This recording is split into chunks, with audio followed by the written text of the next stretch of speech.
Good morning. Good morning and welcome to a special edition of Commissioner in a Car. What a night last night. Exciting primary here in central New York. Today is Wednesday, June 24th, and we are 12 hours past the end of polls. Actually, less than that, 8 hours. Well, about 14 hours past the end of polls, but by the time we got the final results last night, we're about 8 hours past that. And I wanted to give a special commissioner in the car, mainly so I could stop getting calls. I know that won't happen, but everybody wants to know what's going on in Assembly District 129. And I will talk about that first.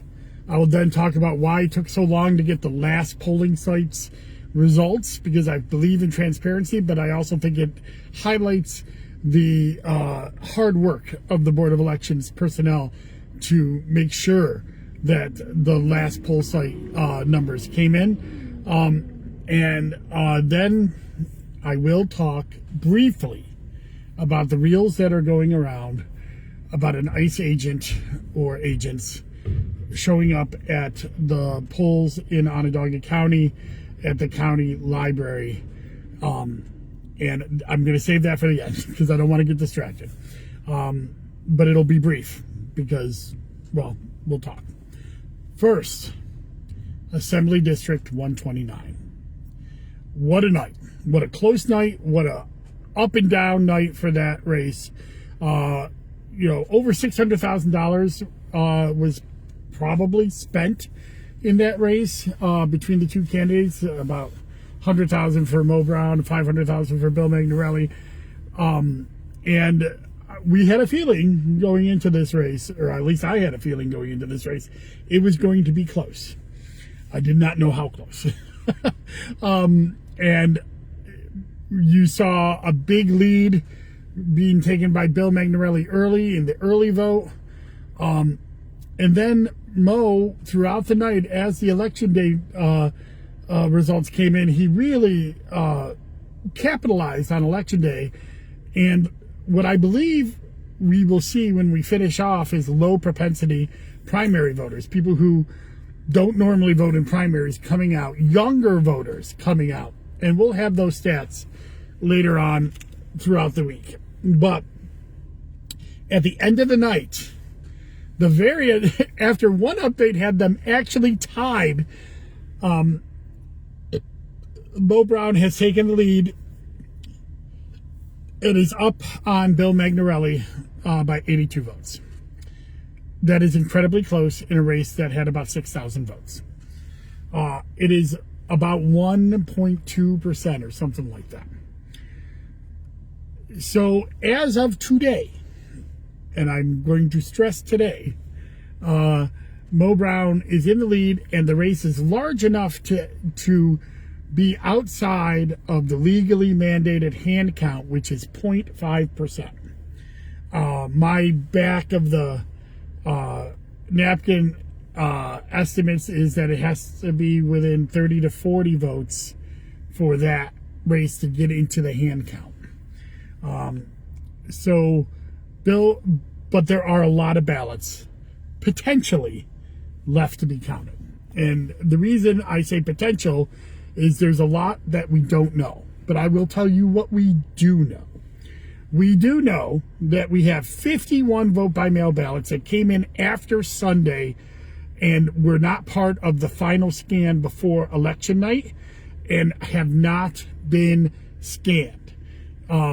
They cannot legally be scanned until Tuesday of next week because there are still time for absentee ballots, vote by mail ballots to come into the office. New York allows post-election receipt of ballots. There are 459 additional vote by mail ballots that have been issued by the Board of Elections but have not yet been received. If they are postmarked yesterday or turned in at the polls yesterday, then we will count those as valid as long as the signature matches and all of that. And those votes will be part of the final scan that happens next Tuesday. But that's not all. We also have affidavit ballots. There are affidavit ballots that are a part of Election Day. Now, we had some that came in during early voting, but a lot came in during Election Day. And we don't know how many, because affidavit ballots are not necessarily targeted in the system. We have an estimate of countywide. There's about 125 voters. I'm sorry, no, about 200 voters that the poll workers on the electronic poll book said they issued an affidavit ballot. But affidavit ballots can be issued to people who aren't in the poll books. So there could be additional. But what we really don't know is what area those affidavit ballots are necessarily come in, because on the affidavit ballots for the most part are people who move between the last time they voted and now and never updated their registration. So we have to actually research the form, and it will tell us where they live now, and that will, and they would have gotten a ballot for where they live now, and that will tell us whether that's inside the Assembly District 129 or not. Like most things, I think we can expect most of these affidavit ballots, or the plurality of these affidavit ballots, to be inside the Assembly District 129. Again, I'm going to do some posting of stats throughout the day today. But I think about half of the turnout that happened in this county-wide Democratic primary happened in Assembly District 129. And you would expect that. That's the big local race. That's the one that was driving all the people. I think over 7,000 people might have voted in this. Just an amazing time. And the Onondaga County Board of Elections is no stranger to hand counts. We had one of the first hand counts in New York State, and one of the closest, with that 10-vote hand count in 2022 for then Senator John Mannion, who was the New York State Senator running for re-election. And he won that race by 10 votes, and that was a general election hand count, so there was like 130,000 ballots as opposed to 7,000. So this race could get to that. So what's going to happen over the next week? Well, today we're going to open up all of the blue ballot boxes from all of the 141 poll sites to get the absentee ballots out of them that might have been turned in, and any affidavits.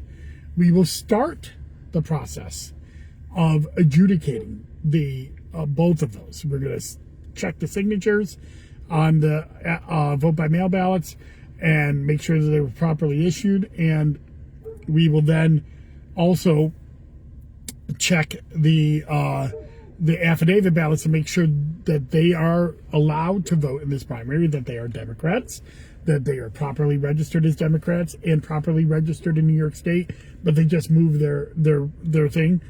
So all of that is going to happen, the affidavits will take all week, but we'll start today.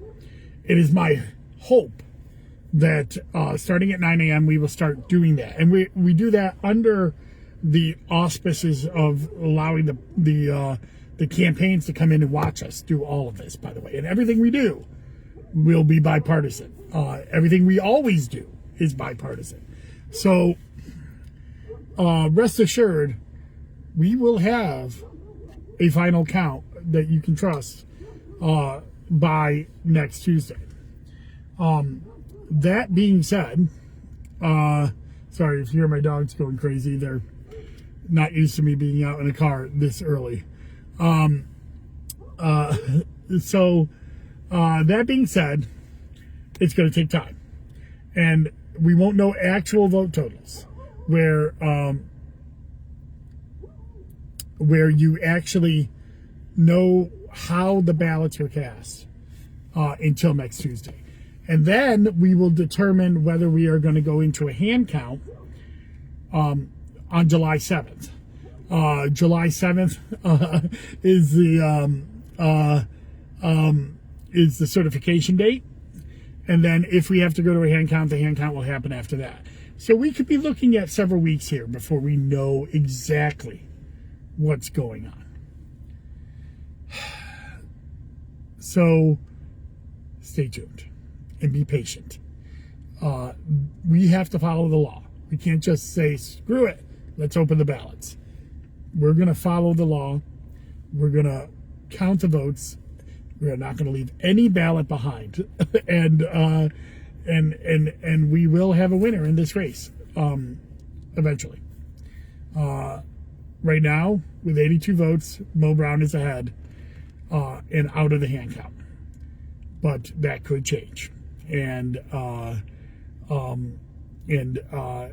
Magnarelli and Mo Brown both deserve the public's patience in getting to the correct result, because that's what this is about.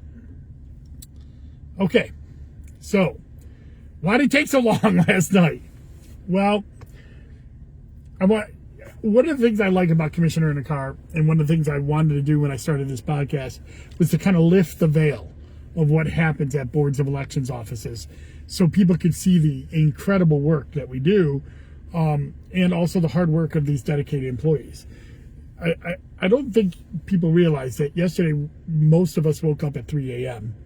To be able to be at our poll site on time or be at the Board of Elections on time, and we did not get out of there till 12:30 a.m. the next day. So, but 2 hours of that was because of one poll site. White Branch Library in the 3rd Ward, and of course, right in Assembly District 129, the poll workers left. What's supposed to happen is that the poll site managers are supposed to shut down the machines and seal up all of the machines, seal up the bags, bring all the ballots along with the memory card sticks to the Board of Elections. They're supposed to drive that. They're taught that in class. They sign up for that when they decide to be a poll site manager. Around 10:30, we had not heard from them, and we were trying to contact them and find out where they were. Well, at 10:30, when we couldn't get a hold of them, we sent some of our supervisors out to the site, and the site was actually locked up. And so then we started using our contacts to make calls to the county library system to try to get the person who manages that site to come and open it up. And we did. And that person, by the way, is a frickin' hero because they got out of bed, let our bipartisan team from the Board of Elections in. The bipartisan team took a little bit of time, well, a lot of time, about a half hour or so to assess, to make sure that everything was still bipartisanly done. And it was. Everything was shut down. Everything was put into seals. We know that the equipment was left there in a state that was under election integrity was upheld. The one thing is the stuff that should have come back to the board did not. So they did that. They spent the time making sure about that. There was 38 ballots cast at that site, and at that time, Mo Brown had about an 80 vote lead, and so or 87 vote lead at that time, and so it wasn't going to make up the difference. But everybody wanted those results in, so we stayed up. We drove the stuff back. We made sure that it was continued to be under bipartisan seal. And then we finally got the upload done and closed out whenever we closed out, which was like around 12 p.m. So that's the kind of lengths that we will go to get election night results. Even when a mistake is made, and a mistake was made by the poll site operators, it was made in a way that still allowed us to be able to get the results in, but we had to go through extraordinary efforts to do so. That being said, because of this irregularity at that poll site, we have targeted that poll site to be hand counted in our audit, just to make sure that that everybody's assured of the votes that are cast there in all of the races, not just AB 129. So we will hand count those ballots and make sure they match what's in the scanner that's there and what's gone up on election night. That'll be part of our a random 3% audit, but it won't be so random for this one. We'll add that to the audit because we're unsure. The chain of custody, while was not broken, the return of supplies procedures were not followed, and so we will make sure that was done. I won't get into what will happen to the poll workers. That's a personnel matter. That being said, the procedures weren't followed, and that's why we have procedures. But that's also why we have backup plans as well. And we have ways to assure that there was no tampering with the equipment, no nefarious acts happening there. It's just a lack of follow through. So that's why it took so long, because we had one site. The city sites always come back a little late because the individual inspectors have to drive them to us, whereas the county sites have memory card runners that start the night at 9, and that's why the county will start coming in before the city, even though the city's closer, because the city sites actually have to shut down everything before they can get the results to us. We're always looking to improve that. We may improve that for the general. For the most part, we had most of it in by 11 p.m. But there's always one or two sites that have issues. So finally, I want to address the reels that have gone around that I've been tagged in, that has been shared with me, of an ICE agent or two that came to an Onondaga County poll site. And I'm only addressing this because I see this out there. And I don't want people to say, well, I don't want people to keep tagging me in these, but also I don't want people to think that we don't know. We don't. We know what happened. I can confirm that a DHS official did show up and enter a poll site. They did not target. It did not look like they targeted voters. They did not interrupt voting. That being said, it is extremely worrisome that this happened. Within minutes of it being reported, I actually visited the poll site. I talked to all the poll site workers there. I got information from them, and then I connected the poll workers with the proper authorities, and also it will be submitted to the Attorney General for an investigation. Because I respect the investigation, I'm not going to say anything more. Yes, it happened. Yes, it's worrisome, but I'm going to let the Attorney General and her fine staff investigate this to its full investigation before I comment on this further. So, what a time we live in here in Syracuse, New York. I think that's about all I'm going to say, because I'm going to try to keep this PG rated on my podcast. All right, that's it. Go to DustinZarny.com to subscribe. Follow me on Facebook and Twitter if you don't already, and you will get some updates along with the County Board of Elections website, Twitter and Facebook pages. Thank you so much for being a part of this election process, and hang in there. We'll have final results in the AD 129 race as soon as legally allowed. Thank you. Bye-bye.